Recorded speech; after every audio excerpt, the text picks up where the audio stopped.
சரவண பவ. உருவாய் அருவாய் உளதாய் இளதாய் மறுவாய் மலராய் மணியாய் ஒளியாய் கருவாய் உயிராய் கதியாய் விதியாய் குருவாய் வருவாய் அருள்வாய் குகனே. நண்பர்கள் அனைவருக்கும் வணக்கம். நான் ஆர்த்திய சுரலட்சுமி பேசுகிறேன். இந்த பதிவு தை மாதம் நடைபெறவிருக்கும் பொதுவான பலன்களை ராசி பலனாக காணவிருக்கிறோம்.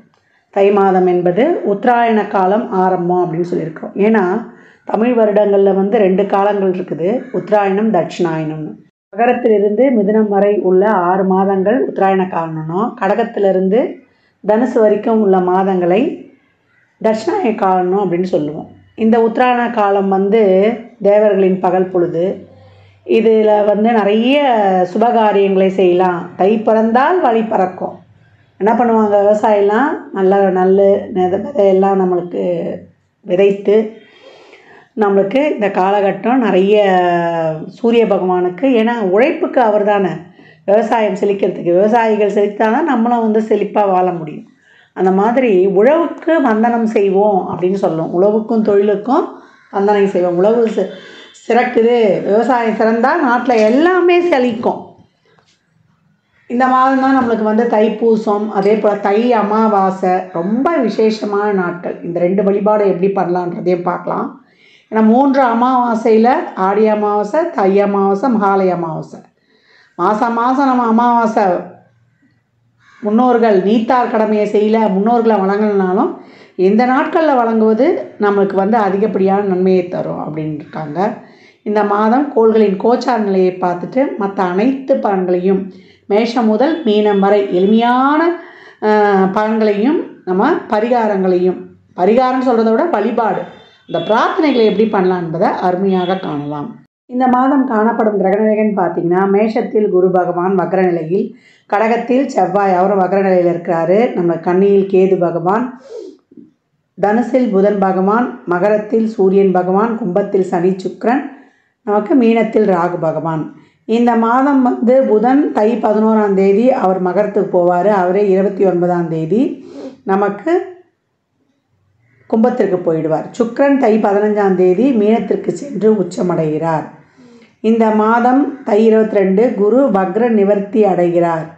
சந்திரன் இந்த மாதம் பார்த்திங்கன்னா நம்மளுக்கு கடகத்தில் உதயமாகிறாரு. இந்த கோள்களின் கோச்சார நிலையால் 12 ராசிகளுக்கும் நடைபெறவிருக்கும் சாதகமான நம்மளுக்கு பலன்களையும், இல்லை எப்படி ஒரு சில ராசிகள் கவனமாக இருக்கணும் இல்லையா, அவங்களாம் எப்படி கவனமாக இருக்கணும் என்பதையும் பதிவுகளில் தெளிவாக காணலாம். அன்பர்கள் அனைவருக்கும் இனிய தை திருநாள், பொங்கல் பண்டிகை திருநாள் நல்வாழ்த்துக்கள். நம்ம இந்த மாதம் 14, 15, 16 3 தினங்களும் பொங்கல் பண்டிகை கொண்டாடுவோம். 13ஆம் தேதி போகி பண்டிகை. போகி பண்டிகை நம்ம தேவையில்லாத பொருட்களை எரிக்கிறது கிடையாது. நம்மக்கிட்ட இருக்கிற எல்லா விதமான எதிர்மறை எண்ணங்களையும் நம்ம இது பண்ணிடணும். எல்லாருக்கிட்டேயும் அன்பு, அதே போல் நன்றி உணர்வோடு இருக்கும்போது நம்ம நல்ல நன்மைகளை நம்ம சந்திச்சுக்கலாம், எப்பேற்பட்ட ஒரு இக்கட்டான சூழல் இருந்தாலும். பொங்கல் பண்டிகை 14/1/2025 செவ்வாய்க்கிழமை அன்று வருது. அன்றைய தினம் பொங்கல் வைக்க சிறப்பான நேரம் என்னம்மா அப்படின்னு கேட்டிங்கன்னா, காலையில் 8லிருந்து 9 மணிக்கு சுக்கிர ஓரையில் வைத்து வழிபடுவது ரொம்ப சிறப்பு. சூரிய பகவானை அன்று குடும்பத்தோடு வழிபடணும். எப்போ சூரியன் தான் நம்மளுடைய கூட்டு குடும்பமாக இருக்கிறதுக்கு சூரியன் ரொம்ப முக்கியம். அப்படி கும்பிடும்போது தான் சூரியனுடைய அருள் முழுமையாக கிடைக்கும் அப்படின்னு சொல்லலாம். அன்றைய தினம் நம்ம குலதெய்வ வழிபாடு, முன்னோர்கள்கிட்டலாம் நிறைய ஆசீர்வாதம் வாங்கிக்கணும். யாருக்கிட்டையுமே அன்றைக்கி ஏதாவது மன வருத்தம் ஏதாவது இருக்குது செய்யுதுன்னா கூட அதையெல்லாம் தூக்கி போட்டுட்டு நீங்கள் போய் ஒரு சாரி இதெல்லாம் கேட்டு நீங்கள் சேர்ந்து நீங்கள் அவங்களோட அவங்களுடைய பிளெஸ்ஸிங்ஸை வாங்கிக்கோங்க. மாட்டுப்பொங்கல் மறுநாள் வரக்கூடிய 15/1/2025 புதன்கிழமை மாட்டுப்பொங்கல். அன்று காமதேனு வழிபாடு பண்ணுவாங்க. பசுமாட்டுக்கு அலங்கரித்து அவங்களுக்கு பொங்கல் வைத்து வழிபடுவாங்க. அன்றைய தினம் பசுக்களுக்கு நம்ம என்ன தீவனம் ஏதாவது வாங்கி கொடுக்க முடியுதா தாராளமாக வாங்கி தரலாம். கோசாலைகளுக்கு இயன்ற உதவிகளை செய்யலாம் அப்படின்னு சொல்லியாச்சு. இதெல்லாம் சிறப்பாக ஃபாலோ பண்ணிக்கோங்க. இந்த பண்டிகை நாட்களில் ஏழை எளியவருக்கு வறியவருக்கு நம்மளால் இயன்ற தான தர்மங்களை தாராளமாக செய்யுங்க. அவ்வளவும் நம்ம கர்மாவை வெகு விரைவாக குறைத்துரும் அப்படின்னு சொல்லலாம். ஏன்னா மகரத்துலலாம் சூரியன் வரும்போது அது கர்மாஸ்தானம். நம்ம எவ்வளோக்கு எவ்வளோ நம்ம வந்து தான தர்மங்கள்லாம் பண்ணுறோமோ அவ்வளோக்கு அவ்வளோ நம்ம கர்மங்கள் வந்து தீர்ந்துடும் அப்படின்னு வந்து சொல்லலாம். எப்போயே நான் சொல்லியிருப்பேன், அந்த அன்னதானம்லாம் பண்ணும்பொழுது ஒரு எலுமிச்சங்காய் ஊறுகாவோட ஒரு வாட்டர் பாட்டில் தண்ணியோட மேலே ஒரு சில்லறை பணத்தோடு கொடுங்க, ரொம்ப சிறப்பாக இருக்கும். அதுக்கப்புறம் ஒரு விஷயம், இந்த மாட்டுப் பொங்கல் வருது இல்லையா, நம்மளுக்கு 15/1/2025 அன்றைய தினம் பெண்களாக இருந்தால் சகோதரருடைய நலனுக்கு வந்து நீங்கள் இறைவனோட வந்து அன்றைக்கு பிரார்த்தனை செய்துக்கலாம். சகோதரர் வீட்டுக்கு வரவழைச்சி ஒரு விருந்து கொடுக்கலாம். அதே போல் சகோதரர்களும் இப்போ பெண்களுக்கு, வீட்டில் பிறந்த பெண்களுக்கு பொங்கல் சீர் பரிசாக வழங்குங்க. நீங்கள் எவ்வளோ வந்து நீங்கள் வந்து ஒரு ரொம்ப ஒரு எளிய நிலையில் இருந்தால் கூட உங்களால் முடிஞ்ச ஒரு 100 ரூபா கொடுங்க. அதெல்லாம் வந்து பெண்கள் என்னதான் அவங்க புகுந்த வீட்டில் வசதியாக இருந்தாலும் கூட அந்த தாய் வீட்டு சீதனமாக அவங்களுக்கு கிடைக்கிற ஒரு 10 ரூபா கூட ரொம்ப சந்தோஷமாக இருக்கும். எப்பவும் உடன்பிறப்புகளை நம்ம சந்தோஷமாக வச்சுக்கும் போது, உடன்பிறப்புகள் நம்மளுக்காக வந்து இறைவனுடன் அவங்க வந்து பிரார்த்தனை செய்து நம்மளுக்கு வழிபடும் பொழுதும் நம்ம நிறைய பலன்களை பெற்றுக்கொள்ளலாம். ஏன்னா மனைவியும் சரி, அதே போல் நம்மளுக்கு தாய் தகப்பனும் சரி, உடன் பிறந்தவங்களும் சரி, இந்த பிறவியில் வந்து நம்ம இறைவன் கொடுத்தது, அடுத்த பிறவிலாம் எப்படி நமக்கு தெரியாது. அதனால் எந்த காலத்துலேயுமே உறவுகளை பேணி காப்பது ரொம்ப சிறப்பு. உறவுகளை எந்த அளவுக்கு வந்து நம்ம பேணி காக்கிறோமோ அந்த அளவுக்கு நம்மளுக்கு தொழிலும் சிறக்கும், நம்மளுக்கு வந்து உடல் ஆரோக்கியமும் ரொம்ப சிறப்பாக இருக்கும். ஏன்னா காலச்சக்கரத்தின் 4ஆம் இடமே அதான். அங்கேருந்து நேராக சந்திரன் 10 தான் பார்ப்பார். என்றைக்குமே நம்மளுக்கு என்ன தான் பணம் சம்பாதிச்சாலும் நம்ம ஒரு வாழ்க்கைக்கு தேவையானது, நான் நிறைய பதவிகளை இப்போ அதான் சொல்லிட்டு வரேன். ஃபஸ்ட்டு ரிலேஷன்ஷிப்பு, அதுக்கப்புறம் வந்து அந்த ரிலேஷன்ஷிப் நல்லா இருந்தால் உடல் ஆரோக்கியமும் ரிலேஷன்ஷிப்பும் நல்லா இருந்தால் நம்ம நல்லா ஏர்னிங்ஸ் பண்ண போகிறோம். அதனால் பொருளாதாரத்தை மட்டுமே நோக்கி ஓடாமல் முதல்ல ரிலேஷன்ஷிப்புக்கு முக்கியத்துவம் கொடுங்க. இந்த மாதிரி தான் ஒரு நல்ல நாட்கள்லாம் வரும்போது நம்ம என்ன தான் அவங்க மேலே ஒரு கோபம் தலலாம் இருந்தோம்னா அதெல்லாம் மறந்துடுங்க. உங்கள் மேலே தப்பே இல்லைனா கூட நீங்கள் போய் அவங்ககிட்ட சாரி கேட்டு ஒன்று சேருங்க. நல்லா இந்த பொங்கல் பண்டிகையை அனைவரும் வந்து சிறப்பாக கொண்டாடுவதற்கு என் மனமார்ந்த வாழ்த்துக்களை தெரிவித்துக் கொள்கிறேன். மிதுன ராசி மிதுன லக்னத்திற்கான பலன்களை காணவிருக்கிறோம். இந்த தை மாதம் எப்படிப்பட்ட சிறப்பான பலன்களை மிதுன ராசி பெற போகிறாங்க அப்படின்னும் போது விடாமுயற்சி விஸ்வரூப வெற்றி அப்படின்னு சொல்லிடலாம். ஏன்னா மிதுன ராசிக்கு கிரகணகருகள் வந்து மற்றதெல்லாம் ரொம்ப ஆப்டாக இருக்குது. ராசி அதிபதி 8ஆம் இடத்துல இருப்பார், உடன் வந்து 3ஆம் அதிபதியும் பயணிப்பார். அப்போ தொழிலில் வேலை பலு, ஒரு அலைச்சல் திருச்சல் இதெல்லாம் இருக்கும். மாத பிற்பகுதியில் சுக்கிரன் வந்து நமக்கு 10 என்ற தொழில் ஸ்தானத்தில் போய் உச்சம் அடைஞ்சிருவார். குருவும் வந்து இந்த காலகட்டம் வந்து வக்ர நிவர்த்தி அடைஞ்சிறார். அவர் 4, 6, 8 என்ற இடங்கள்லாம் பார்ப்பார். குருவின் சிறப்பு பார்வை 12ஆம் இடத்துலேருந்து 8ஆம் இடத்துக்கு விடும். 8ஆம் இடம் வந்து தொழில் ஸ்தானத்துக்கு லாபஸ்தானம் தான். அதனால் மாற்றங்கள்லாம் கொஞ்சம் நல்லாவே நடக்கும்.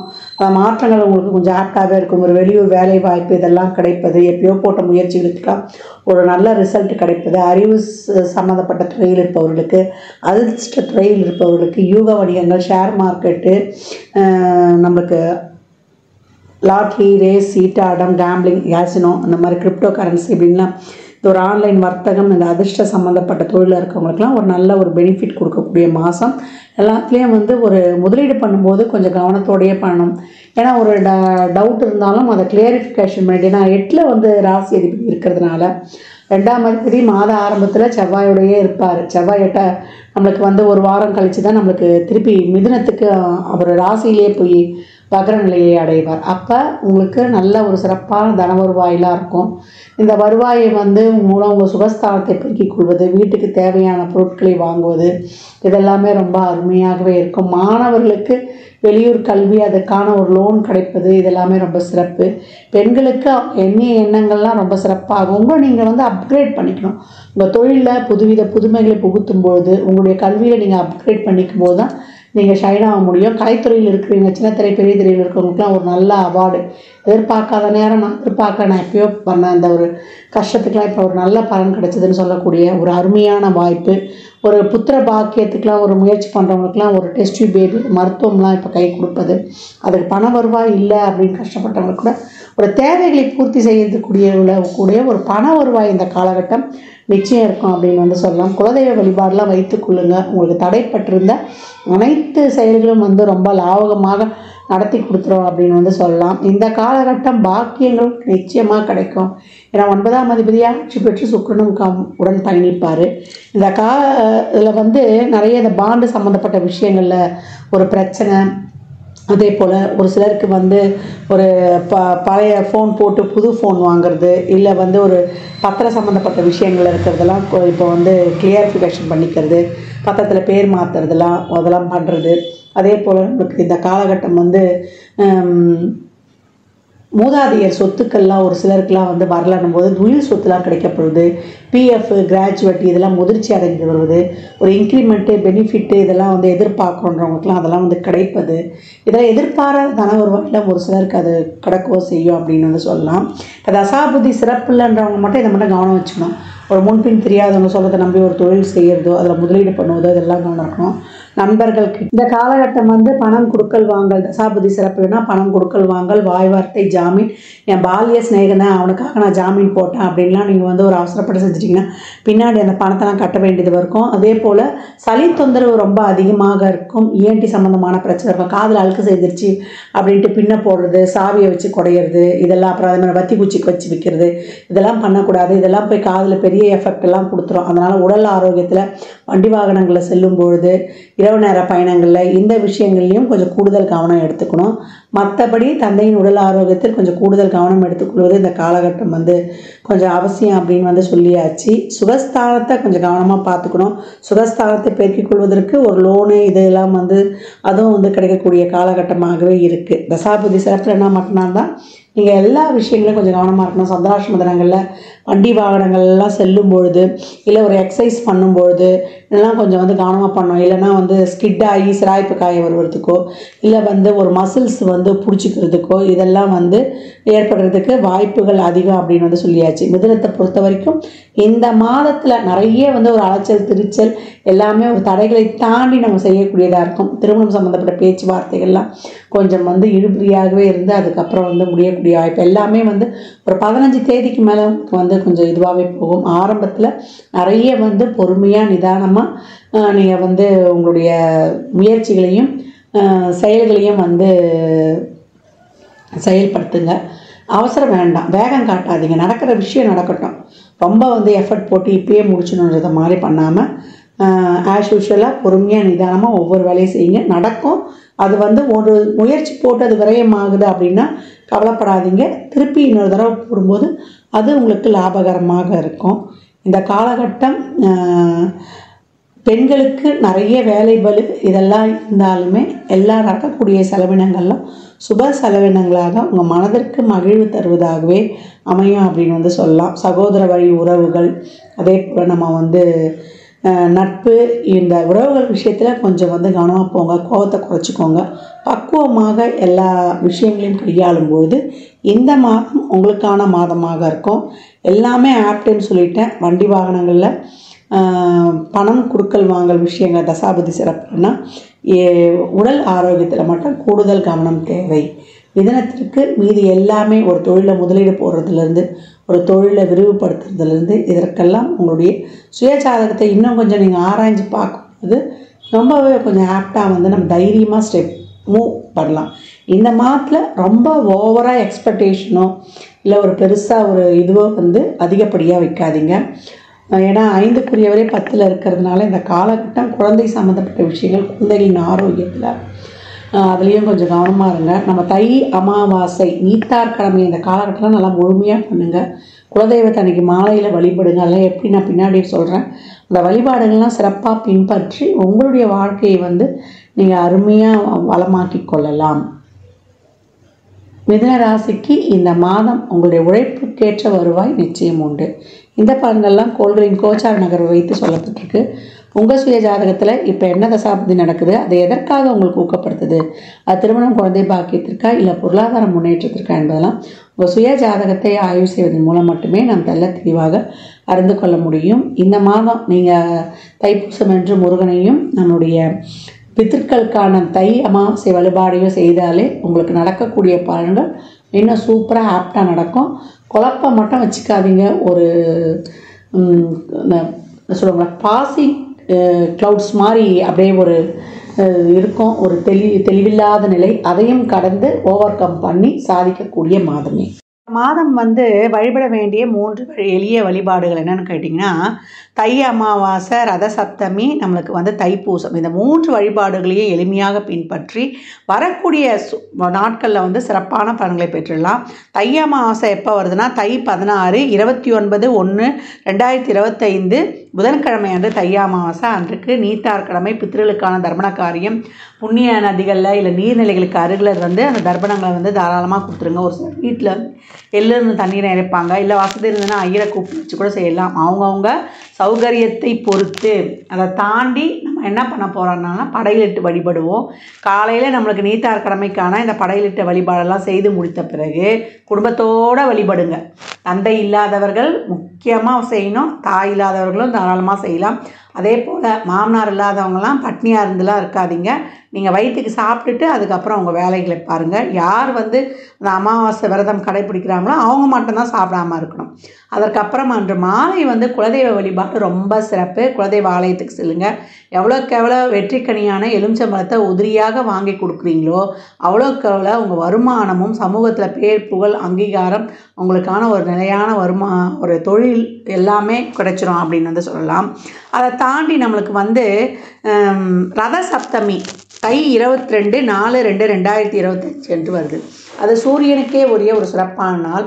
அன்றைய தினம் நம்ம நவகிரகத்தில் இருந்த சூரியனை சிகப்பு மலர் கொண்டு அர்ச்சனை செய்வது, சிகப்பு வஸ்திரம் சாத்துவது, கோதுமையிலான பண்டங்களை கொடுப்பது, இதெல்லாம் ரொம்ப சிறப்பாக இருக்கும். அன்றைய தினம் சூரியனுக்கு நீர் வார்த்தல். ஏன்னா நம்ம சூரிய பகவானை அன்று மனதார பிரார்த்தனை செய்யும்போது ஆத்மகாரகன் ஆன்மகாரகன் அவரை வழிபடும்போது நம்ம எழுந்து நிற்கணும், தெம்பாக இருக்கணும். உடலில் இருக்கக்கூடிய முழு இயக்கத்துக்கும் அவர் தான் சொந்தக்காரர், எலும்புக்கும் சொந்தக்காரர் அப்படின்னு சொல்லணும். ஆள் மனதுக்கும் நம்ம அனைத்து விதத்திலையும் சிறப்பாக இருக்கிறதுக்கும் காலச்சக்கரத்தின் 5ஆம் இடம் பூர்வ புண்ணியஸ்தானம் சிறப்பாக இருக்கணும். அப்படின்னும் போது குடும்பத்தோடு வழிபடுங்க. சூரிய பகவானை எப்பயும் தினந்தோறும் வழிபடும்பொழுது அவர் எங்களுக்கு 8க்குரியவர், 6க்குரியவர், 12க்குரியவர் அதையெல்லாம் பார்க்காதீங்க. தாராளமாக வழிபடுங்க அன்றைய ரத சப்தமி நாளில் அப்படின்னு சொல்லியாச்சு. அதற்கப்புறம் நம்மளுக்கு தை 29/11/2025 செவ்வாய்க்கிழமை அன்னைக்கு நம்மளுக்கு தைப்பூசம் வருது. அன்றைய தினம் முருகனுடைய வழிபாடு ரொம்ப சிறப்பாக செய்யணும். முருகனை வழிபட நம்மளுக்கு சிறப்பான தொழில் முன்னேற்றத்திலிருந்து நம்ம வாழ்க்கையில் எல்லா விதமான தொழில், திருமணம், வேலைவாய்ப்பு, ஒரு வண்டி வாகன யோக வசதி அனைத்தையும் பெற்றுக்கொள்ளலாம். இந்த தைப்பூசம் காலச்சக்கரத்தின் 4ஆம் இடத்துக்கு அந்த நட்சத்திரம். அப்போ எப்படி நம்ம சிறப்பாக நம்ம வாழ்நாளில் வாழணும், நம்மளுடைய மனம் நம்ம சந்தோஷமாக இருக்கிறோமா, வண்டி வாகனம் சொத்து சுகம் எதுவாக இருந்தாலும் நம்ம மனதளவில் சந்தோஷமாக இருக்கிறோமான்ற இடத்தையும் குறிக்கக்கூடியது தான். அன்றைய தினம் முருகனை வழிபடுவது, ஆலயங்களுக்கு அபிஷேகத்திற்கு வாங்கி கொடுப்பது, பன்னீர், அதே போல் சந்தனம், விபூதி இதெல்லாம் வாங்கி கொடுங்க. நம்மளுக்கு பன்னீர்லாம் வாங்கி கொடுக்கும்பொழுது, பன்னீர் இளநீர்லாம் வாங்கி கொடுக்கும்போது நம்ம கோபம், நம்மளுடைய இதெல்லாம் அந்த ஆங்காரம்லாம் கொஞ்சம் குறைஞ்சிரும். நமக்கு அப்படியே ஒரு சாந்தமாகிடுவோம் நம்ம. அதே போல் பன்னீர் ரோஜா மாலை வாங்கி போடும்போது சுக்கன் சிறப்பாக ஆக்டிவேட் ஆகி திருமண தடையை நீக்கி கொடுப்பார். செல்வ செழிப்பாக இருக்கணுமா அப்படின்றவங்கெல்லாம் சந்தனத்தை அபிஷேகத்துக்கு வாங்கி கொடுங்க. ரொம்ப முடியலம்மா உடம்பு நீண்ட நாளாக ஒரு பிணியில் கஷ்டப்படுறேன் அப்படின்னா, நோயினா 2 நாளில் போகிறது, பிணினா நீண்ட நாளாக ஒரு தொந்தரவு, ஒரு உடல் உபாதையால் கஷ்டப்படுறது, அவங்களாம் விபூதி அபிஷேகத்துக்கு வாங்கி கொடுத்து அந்த விபூதியை உடம்பு ஃபுல்லாக தடவிட்டு வரும்போது, இல்லை அதை ஒரு சிட்டிகை போட்டு நம்ம தண்ணியில் குடிக்கும்போது நம்மளுக்கு ரொம்ப உடல் ஆரோக்கியமாக ரொம்ப சிறப்பாக ஆகும். அதனால் இந்த எளிமையான வழிபாடுகளை பின்பற்றி உங்கள் வாழ்வை வளமாக்கி கொள்ளுங்கள். மற்றும் ஒரு சிறப்பான பதிவில் சந்திக்கும் வரை தங்களிடமிருந்து விடைபெற்றுக் கொள்வது ஆதித்ய சுவரலட்சுமி. மிக்க நன்றிகள். வாழ்க வளமுடன். நற்பவி நற்செழி இறையருளால் அனைத்தும் நிறைவாகட்டும். ஜாதகம் பார்க்க விரும்பும் அன்பர்கள் இந்த எண்ணிற்கு ஒரு மெசேஜ் செய்யுங்க. தங்களுக்கான விவரங்கள் அளிக்கப்படும். அப்பாயின்மெண்ட் பெற்றுக்கொள்ளலாம். ஜாதகம் சிறந்த முறையில் கணித்து பார்த்து தரப்படும். வாஸ்து பார்த்து தரப்படும். வாஸ்துப்படி வீடு கட்ட பிளான்கள் போட்டு தரப்படும். சுபமுகூர்த்த நாட்கள் குறித்து தரப்படும். அவரவர் சேவைக்குண்டான கட்டணத்தை செலுத்தி சிறப்பான சேவைகளை பெற்று வாழ்வை வளமாக்கிக் கொள்ளலாம்.